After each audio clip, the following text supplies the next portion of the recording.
Alamin at kilalanin natin. Sino? Si Artemio Ricarte. Si Artemio Ricarte ay isang maestro, hepe, bibora, at isang magiting na general. Isinilang sa Batac, Ilocos Norte noong ika-20 ng Oktubre taong 1866. Pangalawa siya sa anak nina Esteban Ricarte y Faustino at Bonifacia Garcia Irigonan, na kapwa tubong Ilocos Norte. Nakapagtapos siya ng Bachelor in Arts sa Kolehiyo San Juan de Letran. Nag-aral din siya ng pagkaguro sa Universidad ng Santo Tomas at Eskwela Normal. Nang makatapos, ipinadala siya sa San Francisco de Malabon, ngayon ay ang General Trias Cavite, upang maging supervisor sa mga eskwelahang primarya roon. Dito niya nakilala si Mariano Alvarez na isa ring guro at nag-imbita sa kanya na sumapi sa katipunan. Nang lumaon, napabilang siya sa Magdalo Council at ginawaran ng ranggong Tenyente General. Pinangunahan ni Ricarte, na tinawag ding Bibora, ang maraming matagumpay na pakikipaglaban sa mga gwardya sibil. Matapos ang Teeros Convention noong Marso taong 1897, si General Emilio Aguinaldo mismo ang nagbigay sa kanya ng pinakamataas na Brigadier General, matapos hiranging kauna-unahang hepe ng sandatahan ng Pilipinas. Sa ikalawang yugto ng Rebolusyong Pilipino, ang mga sundalong Amerikano naman ang kanilang naging katunggali, hindi nabawasan ang giting at tapang ng sundalong Ilocano. Sa isang engkwentro niya sa mga Amerikano noong Hulyo taong 1900, nahuli siya at kinulong sa Bilibid Viejo.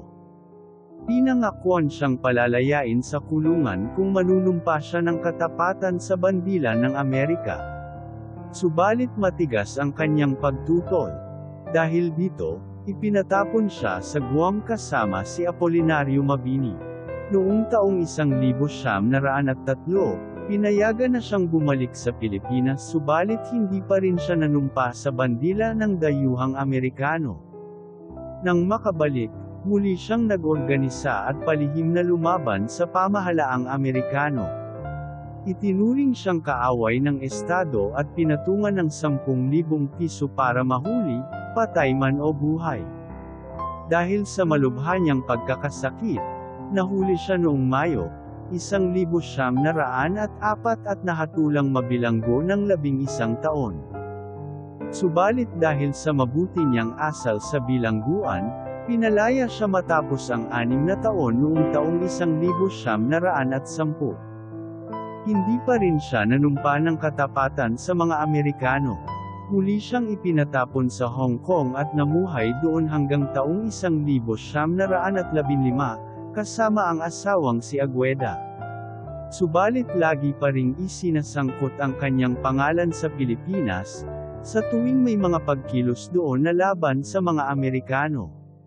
Dahil dito, tumungo sila sa Yokohama, Japan, at namuhay ng tahimik. Nagtayo sila ng isang maliit na kainan at bumalik siya sa pagtuturo. Nang sumiklab ang ikalawang digmaang pandaigdig noong taong 1941, muling nanariwas sa alaala ni General Artemio Ricarte ang pakikipaglaban niya para sa kalayaan ng Pilipinas. Dahil dito, tinanggap niya ang alok ni Pangulong Jose P. Laurel na umuwi sa Pilipinas upang mamagitan sa pagkakaroon ng kapayapaan.